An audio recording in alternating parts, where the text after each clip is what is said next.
So what are the elements of the story? What do we need to see in the story in order to make it interesting for the viewer?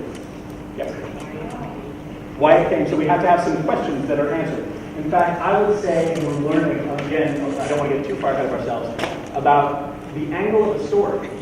Basically, any story that is done on the news is a question that needs to be answered. So it's an attempt to answer the questions that you as viewers might have. Who would we want to talk to? An employee. That's a good person to talk to. And of course, what kind of a perspective would the employee bring to the table? They probably talk about like their working conditions. Working conditions. If it's a good thing, it's a bad thing. If it's a new thing, they're trying to generate some interest, right? Okay. Who else do we want to talk to? Possibly the customers. Why they're going to Krispy Kreme. Why they're excited about Krispy Kreme, right? When I ask who likes donuts, you guys, a lot of you raise your hands. Not everyone, but a lot of you raise your hands, right? Who in this room doesn't like donuts? See? Okay, we got one, we got two, we got three. Don't you see? It's shocking, isn't it? It's shocking to find out that there are people here that don't like donuts, right? Don't you think it would be interesting to hear from them and why they don't like donuts? So, who raised your hand? Why don't you like donuts? Sometimes they're foiled. Right. And back here, why do we not? There's better ways to snack than this much for like 1,000 calories. So from a health standpoint, it's just there's better ways to get more bang for your buck, right? So there are people who legitimately don't like donuts, and their voice is just as important as the people who like donuts. Just because Krispy Kreme's coming here does not necessarily mean it's a good thing, and we need to point out why it's good or why it's bad or why there are people on both sides of the issue. And so that's when you talk about bias and objectivity in the news. Don't you think that, and also there might be an environmental aspect of it. What if Krispy Kreme Donuts, brand new building facility, was built right in the middle of a nature reserve and it killed the last living turtle on the island of Singapore? Right? That is a tragedy for Krispy Kreme as a corporation. They came in and they did it anyway. And it's something that the people are angry about, and they're protesting Krispy Kreme, and that's something that you might want to know about as a consumer. So if you're someone who's an environmentalist, you might not want to go to Krispy Kreme because they kill turtles. But these are all different aspects of how you can, Krispy Kreme doesn't seem like a very interesting topic until you go into all of these different angles as to why it could be a valid news story in what's going on. So, when they send me out to the field to do a story, my job as the production side of it, once it's been assigned and they say, yes, we're going to be doing the story, my job is to go as a reporter, to go ask questions, find as many answers as I possibly can from as many different sources as I can, get information from Krispy Kreme, who they're going to tell me how it's great that they're there. Maybe from the government about why Krispy Kreme, they gave them the permits to build here. Maybe talk to the people about why they do or do not like Krispy Kreme. And then I go with a camera man, a camera assistant, and a producer, and they help me compile the story and put it together. All right? Any questions so far? Yes, sir. When you do you ever talk to total strangers? All the time. And then it gets weird. Yes, they do. But they still talk to us anyway because we have this rule in the media. The question is, do I ever talk to strangers? And the answer is yes, I have to. In fact, most every day, right now, I'm talking to a whole group of strangers. Technically, right? This is a little bit different environment. We call them man-on-the-street interviews sometimes. But one of the most important things as a journalist is you have to be adaptive. You have to go into any environment and be open to any situation. Because nothing ever happens the way it's supposed to happen or planned. And you really don't know what you're going to find. I could go expecting one thing, and then the complete opposite could happen. And that's what makes this a very interesting job. So yes, talking to strangers is a big, important job, but we have this kind of rule. It's kind of a joke in the news industry. Anyone that we want to talk to us won't, and anyone that we don't want to talk to us are really trying to talk to us. So it's just kind of, yes ma'am? To do a story? It depends on the big idea. If it's a story like Krispy Kreme, we'll just go and we'll spend a day there and work it out. out and then come back and write it and get it ready for the newscast. If it's a big investigative piece, it could take months, it could take a year, a little bit longer to make sure that you get everything absolutely right before you run with it. It just depends on how big the story is and how important the story is, and how much time you're willing to put into it. And sometimes people work long periods of time to break one really good story. We're talking a year, 2 years. Yes?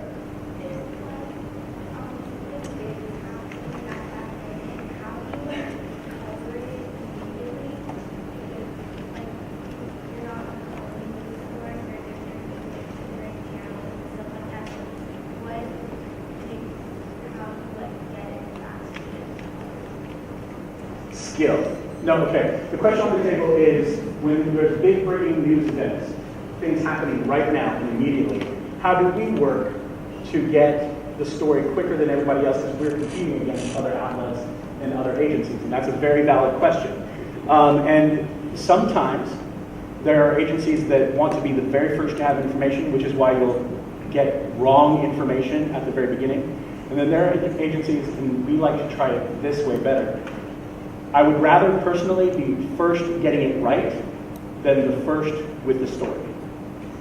So, but how we do it is you cultivate network connections, not just via Facebook and Twitter and different places like that, but you develop relationships with people in different institutions, and they can call you and say, hey, heads up, something big is about to happen. The more you know your community, the more you know the topics that you're covering, the better access you will have to those situations when things do happen and things do break. And so basically you have to keep your eyes and ears open 100% of the time. Otherwise you will miss something. And if you miss something big enough, then it could change your entire life, meaning you won't have a job anymore. So you just kind of have to be always aware of what's happening in the world. But how do we get the information out? This is actually a very good question as well. How do you think we get the information out? So open it up.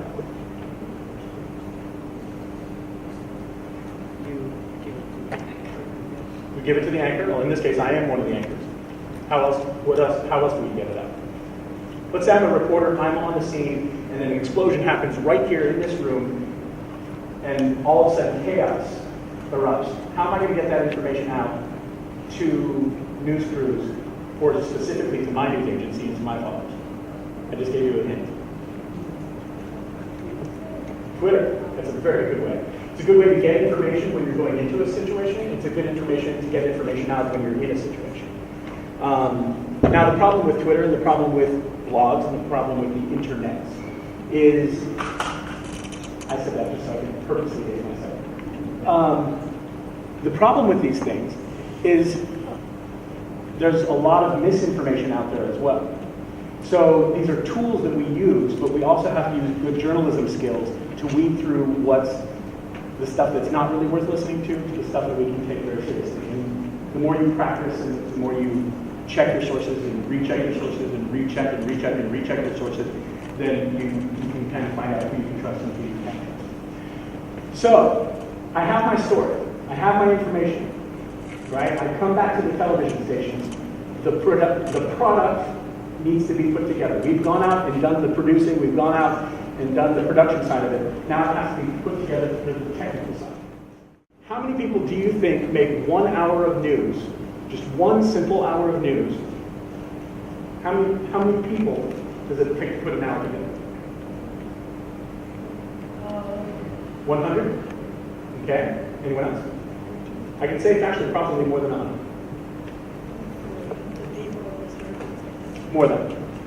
Yeah. 143. We'll say it's 143. No, actually, in terms of actually having an exact answer, I can't give you one because it changes from day to day. But think about this. You have to have an entire team of people to be on the assignment desk. You have to have an entire team of people to be on the editorial staff. You have to have an entire team of reporters to put different stories together. And let's say you have 5 stories in a newscast. Each of those 5 stories has 5 people, bare minimum, working on it out in the field. So that's 25 people working on 5 stories in the newscast. Already, right? So you also have to have your broadcast journalists who are doing the research in the newsroom and a whole team of people. You also have to have your control room. You have to have your technical staff who run the cameras and the operators. And you have to have your anchors. And you have to have, at the very least, 3 teams of these people working throughout the day so that you're always having the news covered. So it takes hundreds of people to make 1 hour of news. Kind of mind-boggling if you really think about it. So once I write the story, an editor, an actual physical video editor, takes all of the best pictures and all of the best sound and they put it together so that it becomes a package of what you see on television. And that information gets reviewed by an output editor to make sure it's factually correct and grammatically correct. And that information gets reviewed by an editor to make sure that it's editorially correct and factually correct. And then after that, it comes back to the news anchor. So if I were doing this story and working as a correspondent, then another set of eyes, the news anchor, the person who sits in the chair and actually delivers the news, will take one last look at it because ultimately it's his face presenting the story. If I get it wrong, he's the one who takes the blame. Or if you get it wrong and you're working for me, and I'm the one who's doing the story, I get the blame. So it's very, very, very serious. So someone asked earlier, in one of the earlier sessions, how big a deal is it really if we get something wrong with it? Take a moment, think about it, talk to the person next to you, and come up with things that you think why it is a big deal or why it's not a big deal if we get something right or wrong. And try and come up with an example of why it would be a big deal or why it wouldn't be a big deal, all right? Talk amongst yourselves.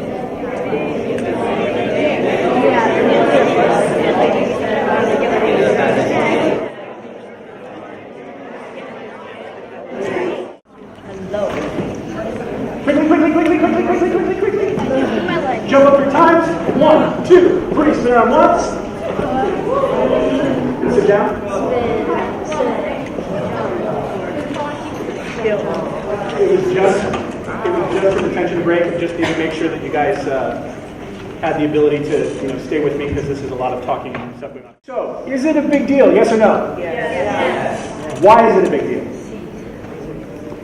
Because advertisers don't want to pay to put their ads on a channel that gives misinformation. Advertisers don't want to pay on a channel that gives misinformation. Actually, that's a very good reason.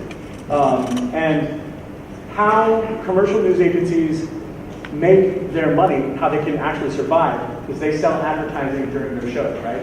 We'll be back after this commercial break. Okay, we'll be back in 2 minutes, right? After words from your local sponsor. This is how the news makes money, if you will. It's not that the news people themselves are promoting a product. It's that someone promotes the news, which is the product.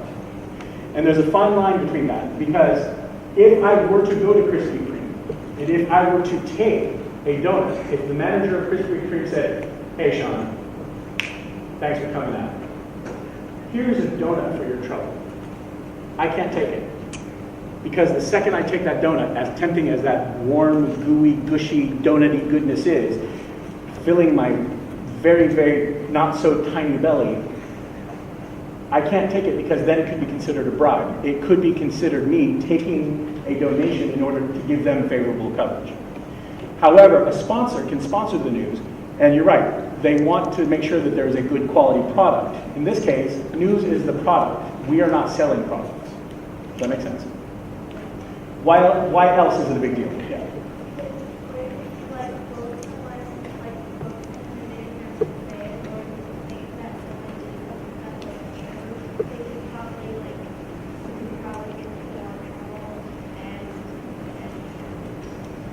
Exactly. And you are Izzy, right? No. What? Jane. She's so close, or not she's so far away? I lack of sleep, Jane. Sorry. Okay. Yes, you could misquote. You could misquote and get into legal trouble, and that's libel and slander.